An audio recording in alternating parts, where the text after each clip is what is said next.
नमस्कार, आदाब। आपके साथ मैं स्मिता शर्मा हूं और बांग्लादेश के हालात पर भारत समेत पूरी दुनिया की नज़र इस वक्त लगातार बनी हुई है।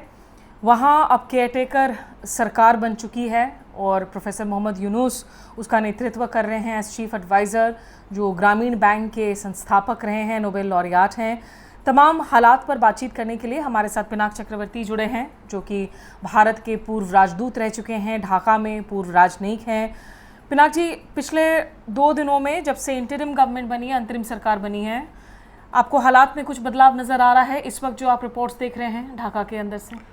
नहीं, कुछ ऐसा लग रहा है कि हालात शायद बहुत ही धीमी गति से सुधर रहा हो, पर हालात अभी अच्छे नहीं हैं क्योंकि काफ़ी लोग वहाँ से मुझे फ़ोन कर रहे हैं या फिर मैसेजेस भेज रहे हैं कि बहुत बुरे हालात हैं और कुछ लोग भाग गए हैं अपने घरों से। कई हिंदू लोग हमारे बॉर्डर पर काफ़ी तादाद में पहुँचे हुए हैं, कह रहे हैं कि हम अब यहाँ नहीं रहेंगे, हमें भारत में आप पनाह दीजिए। तो इस तरह का हालात है क्योंकि एक बड़ी प्रॉब्लम वहाँ ये हो गई है कि जो पुलिस की जो फोर्सेस हैं वो सब भाग गए हैं। कोई भी पुलिस स्टेशन में एक पुलिस वाला नहीं है और उनकी जो हथियार हैं वो सब लूट हो गए हैं। अब उसका जो अब सिक्योरिटी कौन देगा? देश में तो एक पुलिस फोर्सेस ही दे सकती हैं, कुछ और फोर्सेस उनके हैं, रैब है, बीजीबी वगैरह है, उनको डिप्लॉय कर रहे हैं। पर आर्मी ने खास कुछ नहीं किया है, उन्होंने सिर्फ टहल मतलब चलाया है, पेट्रोलिंग की है। पर उन्होंने कुछ खास मतलब वो डे टू डे जो पुलिसिंग होता है और वो उनके बस का भी नहीं है, वो they are not trend for that. So ये है अभी फ़िलहाल हालत। प्रोफेसर यूनुस के बारे में आप क्या कुछ बताएंगे हमें, क्योंकि एक तो उनकी निजी काफ़ी राइवलरी एक तरीके से रही है शेख हसीना के साथ में। शेख हसीना ने उन पर काफ़ी सारे चार्जेस लगाए थे, जिसको लेकर काफ़ी जो विश्व मंच के नेता हैं, बराक ओबामा सरीके, उन लोगों ने आवाज़ उठाई थी। क्या आपको लग रहा है कि जो इंटरिम कैबिनेट बनाई गई है और उसमें 2 यूथ लीडर्स को भी लिया गया है, स्टूडेंट्स को, जो 26 साल के युवा हैं, क्या इसका एजेंडा इस वक्त आपको पॉजिटिव नज़र आ रहा है, सकारात्मक नज़र आ रहा है, या ये डर है कि कहीं कोई विच हंट वाली पॉलिटिक्स के आधार पर जो है आगे एजेंडा ना बने सरकार की? देखिए, कुछ विच हंट तो होगा क्योंकि जिस तरह का माहौल बना था, जिस तरह का आक्रोश मतलब उभर के आया रास्ते में, मुझे तो लगता है। पर जो स्टूडेंट लीडर हैं वो एपॉलिटिकल हैं और वो थोड़ा सा, और उनकी बात काफ़ी सुन रहे हैं लोग, प्रोफेसर यूनुस भी सुन रहे हैं। इनफैक्ट उन्हीं की आवाज़ जब उन्होंने उठाई कि प्रोफेसर यूनुस को बनाया जाए इंटरिम जो एडवाइज़र है, चीफ एडवाइज़र, तो लोग मान गए, मतलब आर्मी मान गई, बाकी लोग सब मान गए। तो ये मुझे लगता है कि उनका जो वॉइस है वो काफ़ी मतलब उसका दबदबा रहेगा उनका इस इंटरिम गवर्नमेंट में। इंटरिम गवर्नमेंट मैं कहूँगा, देखिए प्रोफेसर यूनुस तो जाने माने व्यक्ति हैं, नोबेल लॉरिएट हैं, पर उनका वो पिछली बार जब मैं हाई कमिश्नर था 2007 से, तब भी ऐसा एक माहौल बना था। तब आर्मी आई थी, उन्होंने केयरटेकर गवर्नमेंट बनाया और फिर उन्होंने प्रोफेसर यूनुस को बोला कि आप एक पॉलिटिकल पार्टी बनाइए। उन्होंने बनाई भी क्योंकि वो आर्मी का एक लक्ष्य ये था कि ये दोनों जो नेत्री हैं, बेगम हैं, जिनको हम बोलते हैं बेगम, जो शेख हसीना खालिदा, कि ये दोनों ने जिस तरह का माहौल पॉलिटिकल बनाया है, इन दोनों को पॉलिटिक्स से विदा लेनी चाहिए। तो उसको कहते थे वो -2 फार्मूला। तो उन्होंने कोशिश की पर वो बात बनी नहीं। इतना आसान नहीं है 2 बड़े लीडर को बोलना कि आप पॉलिटिक्स से हट जाइए या ऐसा कुछ। तो उन्होंने प्रोफेसर यूनुस को कोशिश किया उनको पुश करने के लिए कि वो आप पॉलिटिकल रोल लीजिए। वो बात भी बनी नहीं क्योंकि इतना आसान नहीं है कि ओवरनाइट एक पॉलिटिकल पार्टी बना दे। और प्रोफेसर यूनुस तो कभी पॉलिटिक्स में थे ही नहीं ना उससे पहले, तो अचानक उनको बोलना कि आप पॉलिटिकल पार्टी का लीडर बन जाइए, तो वो एनीवे जो 2007 में जो ये था, उससे जो ये जो कटुता जो आई है इनके बीच में, हसीना जी के और यूनुस जी के बीच में, वो तब से शुरुआत हुई थी। हसीना जी ने सोचा कि ये यूनुस का ही शायद प्लान था, शायद गलत सोचा, जो भी सोचा, पर उसके बाद से वो बिटरनेस शुरू हो गया। जब हसीना जी वापस आई पावर में, तो उन्होंने इनके खिलाफ कई सारे केसेस ठोक दिए लेबर लॉज के अंडर, क्योंकि इनका जो ऑर्गेनाइजेशन है उसमें कुछ जगह गलतियां या खामियां ज़रूर होगी, जो इन्होंने बोला कि चलो इनको तंग करने के लिए केसेस बहुत सारे, मेरे ख्याल 200 से ज़्यादा केसेस उसकी वजह से हसीना के ताल्लुक जो अमेरिकन एडमिनिस्ट्रेशन के जो सीनियर लोग एक्स प्रेसिडेंट्स वगैरह या तो उनके साथ भी वो बिगड़ गए ताल्लुक अमेरिकन्स के साथ, बिकॉज अमेरिकन्स इनको सपोर्ट करते थे और अब तो अमेरिकन्स ऑफ कोर्स खुश होना चाहिए उनको। तो ये तो कंस्पिरेसी थियरीज भी आ रही है लगातार इसे लेकर, लेकिन जैसा उस वक्त -2 फॉर्मूला की आप बात कर रहे थे, इस वक्त एक -1 सा नज़र आ रहा है। पता नहीं शेख हसीना लौट पाएंगे या नहीं। उनके बेटे यादव जो अमेरिका में हैं, वो लगातार जो इंडियन टीवी चैनल उससे बात कर रहे हैं, उसमें वो 2 चीज़ों की दावा कर रहे हैं। एक कि शेख हसीना ने किसी और तीसरे मुल्क में, वो फिनलैंड हो, यूके हो, अभी असाइलम नहीं मांगा है, वहाँ के लिए शरण नहीं मांगा है। और दूसरा ये कि वो ये नहीं कह रहे हैं कि शेख हसीना वापस नहीं जाएंगी और ये उनके अध्याय का खात्मा हो गया है। वो ये कह रहे हैं कि अगर ऐसी हालात बनते हैं वो कोशिश करेंगी, चाहेंगी कि वो वापस जा सकें। तो ऐसे में आपको लग रहा है कि इस वक्त बांग्लादेश क्या एक पोस्ट शेख हसीना, पोस्ट खालिदा जिया इरा में है? खालिदा जिया हाउस अरेस्ट से नज़रबंद थी, वो वहाँ से रिहा हो गई हैं, लेकिन उनकी भी एज की प्रॉब्लम्स है। क्या ये एक पोस्ट बेगम्स वाली इरा है बांग्लादेश में? अब इस पे स्पेकुलेशन करना तो मुश्किल है, पर जॉय जो उनके बेटे हैं जो इंटरव्यू दे रहे हैं, वो उन्होंने 2 तरह की बातें की हैं। पहली बार तो उन्होंने एक बार बोला कि अब वो वापस नहीं जाएंगी, उनका पॉलिटिकल का उन्होंने बोला कि अब मैं पॉलिटिक्स नहीं करूँगी। फिर बाद में उन्होंने बोला कि नहीं, ऐसा नहीं है कि वो वापस नहीं जा सकती हैं, शायद माहौल अगर बने तो शायद वापस भी चली जाए। तो ये दोनों स्टेटमेंट्स उनसे आए हैं, अब क्या होगा आगे देखना है। बट आपका जो प्रश्न है कि क्या ये पोस्ट हसीना या पोस्ट बेगम जो है, 2 पावरफुल जो थे प्रधानमंत्री थे, वो एरा शुरू हो गया है। देखिए, खालिदा जिया जी करप्शन के केस में जेल में थी, फिर उनको मेडिकल बेसिस पे उनको रिहा किया गया, फिर वो हाउस अरेस्ट में थी, अपना का मेडिकल, वो बीमार है, उनके बस का अब फुल टाइम पॉलिटिक्स करना मुश्किल है। इसलिए उनका जो लड़का है तारिक रहमान, जो 2007 में जब केयरटेकर गवर्नमेंट आया, आर्मी आया, तब उनके साथ भी उनका झगड़ा हुआ, तो उन्होंने उसको जेल में डाल दिया और फिर उन्होंने बोला कि या तो आप जेल में रहिए या आप बाहर चले जाइए, एग्ज़ाइल में चले जाइए। तो उन्होंने एग्ज़ाइल लेके फिर वो लंदन चले गए और तब से वहीं से हैं और वहीं से अपना जो चलाना है, जो भी करना है, पार्टी का काम करवाते हैं। तो ये है सिचुएशन। मैं कहूँगा कि ये जो स्टूडेंट मूवमेंट है, अगर इनका दबदबा बढ़े, पता नहीं, मैं तो ये भी सुन रहा हूँ कि स्टूडेंट लोग शायद अपनी पार्टी बना लें। तो यानी वो फोर्स जो है, वो अगर अभी इस माहौल में वो जीतने के काबिल हो सकती है, सरकार बना सकती है, अगर जल्दी इलेक्शन हो। 6 महीने तक अगर हो जाए। हाँ, अगर नहीं तो 2 साल लग गए थे। 2 साल लगे थे, हाँ 2 साल लगे थे। इस बार पता नहीं, वो कह रहे हैं कि इमीडिएटली तो मुश्किल है, कितना टाइम लगेगा कोई नहीं जानता। तो वो चलाएंगे सरकार, फिर बाद में बातचीत होगी। अब स्टूडेंट लोग अगर डिमांड करें कि नहीं, अब आप 1 साल हो गया, आप इलेक्शन कराइए या जो भी है, तो उसमें ये हो सकता है। सो एक बदलाव तो ज़रूर आएगा। सर, जो आखिरी 2 सवाल पूछना चाहूँगी, एक जो वहाँ पर, क्योंकि प्रधानमंत्री नरेंद्र मोदी यादव, उन्होंने भी ट्वीट किया और कहा कि बांग्लादेश के लिए ज़रूरी है कि वो वहाँ पर अपनी माइनॉरिटीज़ को प्रोटेक्ट करें, हिंदूज़ का उन्होंने जिक्र किया स्पेसिफिकली।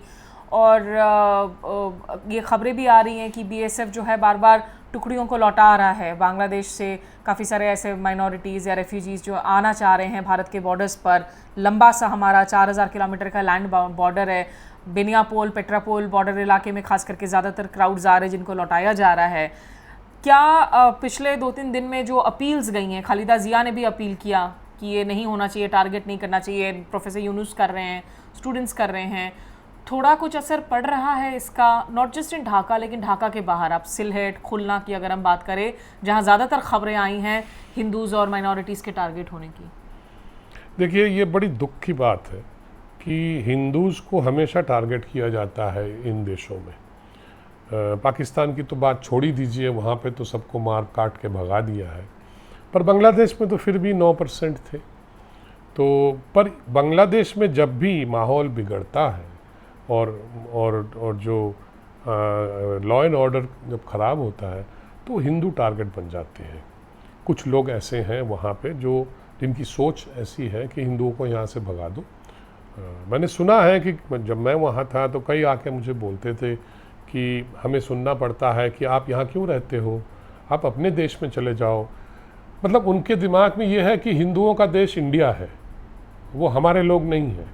ये वो जो एक मानसिकता है, वो जो मतलब पार्टीशन का जो मानसिकता है, मुस्लिम लीग की मानसिकता है कि हम इस्लामिक है इसलिए हम या तो कन्वर्ट कर जाओ, मुस्लिम बन जाओ, फिर ठीक है, फिर तो आप रह सकते हो, या फिर आप चले जाओ। तो इसमें जो ये माहौल रहा है, मैं समझता हूँ कि सारे गवर्नमेंट ने कोशिश की है कि मतलब सिक्योरिटी दिया जाए, मतलब एक माहौल क्रिएट किया जाए, पर ये मानसिकता नहीं गई है। और ये मानसिकता है जो जमात इस्लामी है, हिफाजतुल इस्लाम है, जो कट्टरपंथी जितने भी हैं, जो समझते हैं कि अब जमात इस्लाम ने तो एक्चुअली एक्टिवली पार्टिसिपेट किया था कि बांग्लादेश ना बने, याद होगा आपको 1971 में। तो वो तो पाकिस्तानी सपोर्टर्स हैं अभी भी, और हिफाजतुल इस्लाम वगैरह वो प्रेरित हैं इस्लाम से। वो चाहते हैं बांग्लादेश एक पूर्ण इस्लामिक राष्ट्र बने जहाँ पे शरिया का मतलब कानून लागू हो। इस तरह के विचारधारा हैं वो। पर बांग्लादेश तो सेकुलर नेशन से बना था, अब भी कहते हैं कि हम सेकुलर हैं। अब सेकुलरिज्म कितना गंभीर है, कितना डीप है, ये तो खैर डिबेटेबल है, पर ये है सिचुएशन वहाँ पे। और हिंदुओं को एक और जो रीज़न है जिससे वो भगाया जाता है कि उनकी प्रॉपर्टी हड़प लें, क्योंकि वहाँ पे ज़मीन किल्लत बहुत है। लोग कहते हैं कि चलो इनकी प्रॉपर्टी हड़प लेते हैं, इनका थोड़ा बहुत ज़मीन जो भी है इसको हम ले लेते हैं, हम एंजॉय करेंगे, इनको भगा देते हैं। ये एक बहुत बड़ा हमेशा एक इंसेंटिव रहा है इस तरह के लोगों के लिए, जिनकी विचारधारा के बारे में मैंने आपसे बात करी। सर, क्या आपको लगता है कि एक भारत जो स्टैंड्स ले रहा है और आज लेख लिखे जा रहे हैं अखबारों में, जहां बीजेपी आरएसएस के नेता कह रहे हैं कि बांग्लादेश में धर्मनिरपेक्षता होनी चाहिए, और उसको लेकर आलोचना हो रही है कि आज की भारत में जो हालात है, जहां बार बार आप अपने मुस्लिम सिटीजन से सर्टिफिकेट मांगते हैं, मॉब लिंचिंग जैसे वाक़ये होते हैं, इंडिया में हिंदू राष्ट्र की बातें होती हैं, हेट सभाएं होती हैं, क्या इसकी भी एक पॉलिटिक्स का ब्लोबैक असर देखने को मिलता है कि भाई अगर आप larger partner in the neighbourhood है, लेकिन आपके देश के अंदर भी आज इतनी ज़्यादा पोलराइज्ड आप पॉलिटिक्स कर रहे हैं, ध्रुवीकरण की राजनीति लगातार कर रहे हैं, तो आप कौन होते हैं किसी और देश को सरमनाइज करने के लिए कि आप वहाँ पर माइनॉरिटीज़ का आप क्या कर रहे हैं? क्या इसको लेकर भारत में और दूसरी बात है, जो एक पॉलिटिकल ट्रेंड चल पड़ा है कि जहाँ कोई भी प्रोटेस्ट शुरू हो, लोगों की मूवमेंट शुरू हो, उस पर हम एक लेबल लगाते हैं कि भाई अगर किसान कर रहे हैं तो ये खालिस्तानी ही होंगे, अगर कोई मुस्लिम कर रहे हैं तो ये इस्लामिक।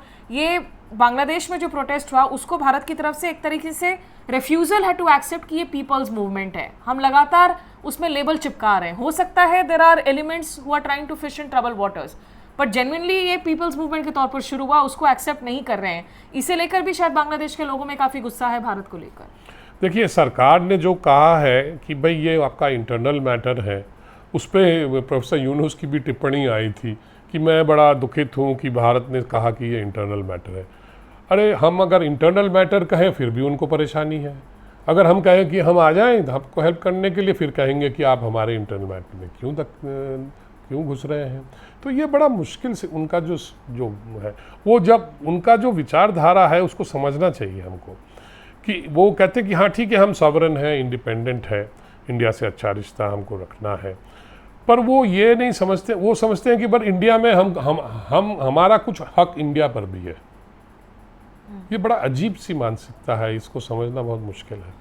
बांग्लादेशी रहना चाहते हैं और इंडियन भी बनना चाहते हैं कुछ लोग, कि हमारे यहाँ भी हमारा हक हो कुछ। मुझे कई बार बांग्लादेशियों ने कहा कि हमको आप नेपाली और भूटानीज की तरह क्यों नहीं सुविधा देते हैं आने जाने का, ये जो भी है। तो मैंने कहा अब मैं क्या कहूँ इसके बारे में। तो मैंने कहा भाई देखो, जो जिस तरह से माहौल हुआ है, पार्टीशन हुआ वगैरह, तो ये तो देना मुश्किल हो जाएगा ना, कि आपको हम कैसे ट्रीट कर लें। जैसे नेपाली हैं, उनके साथ हमारे रिश्ते अलग हैं, आपकी पॉलिटिक्स अलग है, तो इसलिए जो बॉर्डर बना है वो तो बॉर्डर ही है ना। क्या बॉर्डर को नहीं मानते हैं? कहते नहीं, बॉर्डर तो हम मानते हैं, पर बॉर्डर वो होना चाहिए कि पोरस होना चाहिए, हम आना जाना कर सके। ये उनकी एक मानसिकता है, इसमें तो पक्की बात है ये। और इधर जो अब देखिए पॉलिटिकल नैरेटिव या पॉलिटिक्स जो होता है उसमें मैं टिप्पणी नहीं करना चाहता हूं, क्योंकि मैं पॉलिटिशियन नहीं हूं। लेकिन वो डिप्लोमैट्स की मुश्किलें बढ़ा देता है ना, जब नहीं, आपके कोई नेता खड़े होकर बांग्लादेशीज को टर्माइट्स बोलते हैं, जब आपके यहाँ मॉब लिंचिंग इंसिडेंट्स होते हैं, आप यहाँ मुस्लिम सिटीजन्स को कहते हैं गो टू पाकिस्तान, तो उसका एक ब्लोबैक होता है। क्या यहाँ पर भी इंट्रोस्पेक्शन होनी चाहिए? तो आपको ये जानना ज़रूरी है कि बांग्लादेश में जो कॉमन वर्ड है हिंदुओं के लिए वो बड़ा डेरोगेटरी वर्ड है, और वो हमेशा यूज़ होता रहा है। हमारे लोगों को पता नहीं है क्योंकि वो वहाँ रहते नहीं हैं। मैंने सुना है उस तरह का, आपके पीठ पीछे आपको क्या वो बुलाते हैं, वो शब्द पता है क्या है आपको? वो है मालाउन। उसका मतलब देख लीजिएगा क्या होता है। तो ये जो है, अब हमारे यहाँ किसी ने कुछ कह दिया तो बवाल मच गया, और वो तो वहाँ हमेशा डेली यूज होता है। तो आगे तो मैं ये समझता हूँ, देखिए मैं एक लास्ट पॉइंट बोलूँ फिर आप बोलो।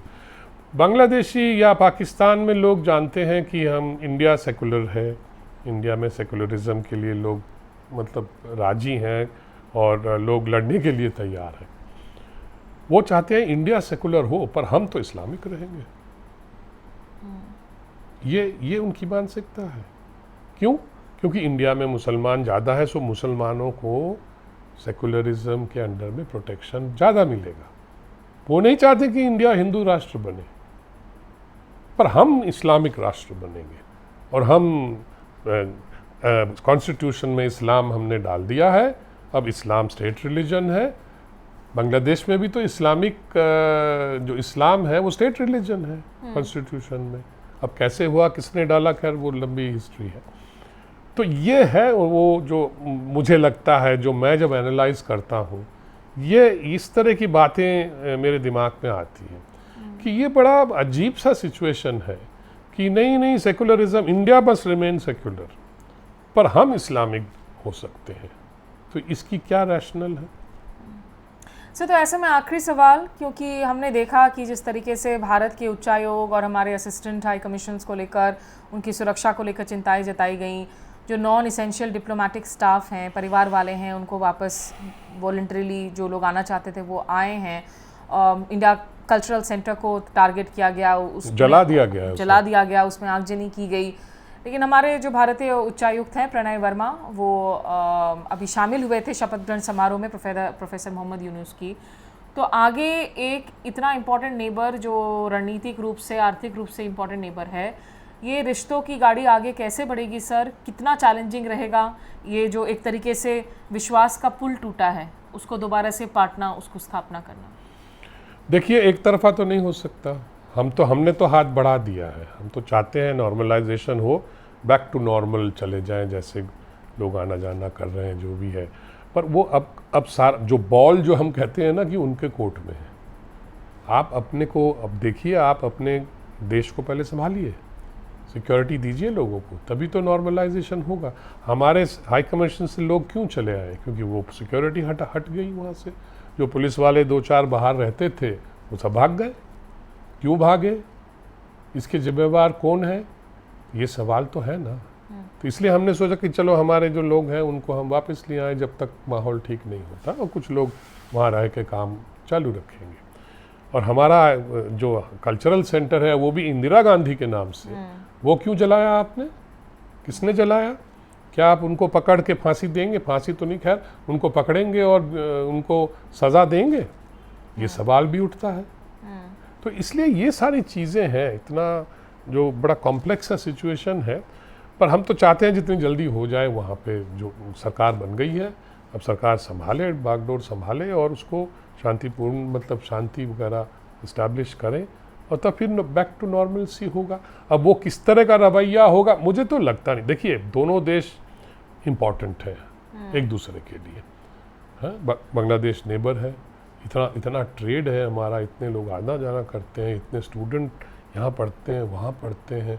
तो इस तरह के जो चीज़ है वो तो एक बंधन है ना, उसको तो हम ओवरनाइट तोड़ नहीं सकते, और हम चाहते भी नहीं। हम तो नहीं चाहते तोड़ना, वो भी नहीं चाहते होंगे, पर उनका क्या रवैया रहेगा, वो किस तरह से, कुछ तो स्टेटमेंट्स निकल रही हैं, लगता है थोड़ा बहुत वो कुछ ऐसे इश्यूज हैं उस पर वो नाराज़, जो अभी जो फॉरेन एडवाइज़र जो बने हैं उनको मैं अच्छी तरह से जानता भी हूँ, उनके साथ मैं काम किया है मैंने, पर उनकी कुछ जो टिप्पणियाँ कुछ हैं, लगता है कि वो ये तीस्ता पे वो मतलब हल्ला ज़्यादा करेंगे या किसी और चीज़ पे, बॉर्डर किलिंग्स पे मैं सिर्फ यही कहूँगा कि उनकी तरफ से बहुत हल्ला होता है कि बॉर्डर में किलिंग नहीं होनी चाहिए।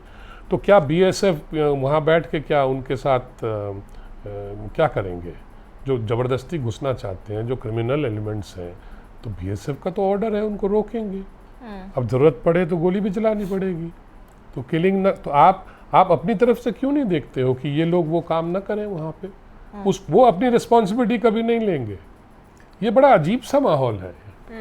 ठीक है सर। और शेख हसीना अगर लंबे वक्त तक भारत में बनी रहती, क्योंकि अभी भी उनके खिलाफ इतना गुस्सा उबाल में है बांग्लादेश में, और लोग उनसे एक्स्ट्राडिशन की भी मांग कर रहे हैं उनकी, एक्स्ट्राडिशन का कोई बेसिस ही नहीं है अभी। अगर वो लॉन्ग टर्म असाइलम लेती है इंडिया में, क्या वो भी एक एंटी इंडिया सेंटिमेंट में ज्यादा फिर हो सकता है? कुछ लोग तो बोलेंगे कि वो इंडिया में क्यों गई, इंडिया अभी भी उसको सपोर्ट कर रही है, इस तरह की बातें कुछ लोग करेंगे, वो तो करेंगे ही। बीएनपी, जमात, ये सब जो समझते हैं कि उनके हाथों दे हैव सफर्ड। जमात को तो बैन ही कर दिया था, अभी भी बैन ही है, भैया बैन लिफ्ट हो गया है। Jamaat Islami as a political party को भी बैन हो गई, वो रजिस्ट्रेशन कैंसिल हो गया उनका एज अ पॉलिटिकल पार्टी। तो वो सब ब्लेम करते हैं हसीना को कि ये तो आप ही ने कराया है। बीएनपी भी ब्लेम करती है क्योंकि उनके लोगों के कई लोग जो जेल वेल में चले गए या उनको पकड़ लिया, कई इस तरह के बड़े बड़े उनके खिलाफ जो लगाते हैं एलिगेशन, कुछ सच भी होंगे ज़रूर, तभी तो इतना आक्रोश ग्रो किया है। अब स्टूडेंट्स जो अब कहा जा रहा है कि स्टूडेंट्स को बहुत हेल्प मिला है कुछ फॉरेन क्वार्टर्स से भी, उनको एक जो नई जो ग्रुप्स खड़ी की हैं वो पूरी मदद मिली है उनको बाहर की शक्तियों से। ये सब बातें हो रही हैं अभी, तो माहौल काफ़ी क्या बोलते हैं मतलब कॉम्प्लेक्स है और सच निकलने में थोड़ा और टाइम लगेगा। अब इस स्थिति को जो है संभालने भी अभी बहुत लंबा वक्त लगेगा, और हम ये उम्मीद कर सकते हैं कि अभी इतनी जानें जा चुकी हैं, इतनी हिंसा फैल चुकी है, अब और जाने ना जाएं, और ख़ास करके जो अल्पसंख्यक हैं, जो हिंदू हैं, उनको और टारगेट ना किया जाए, और किसी तरीके से सेना और पुलिस कमांड ले ताकि वहाँ कानून व्यवस्था को संभाला जा सके। बहरहाल आपका बहुत शुक्रिया हमारे साथ बातचीत करने के लिए, और आपका भी शुक्रिया हमारे साथ इस कार्यक्रम में जुड़ने के लिए। नमस्कार, आदाब।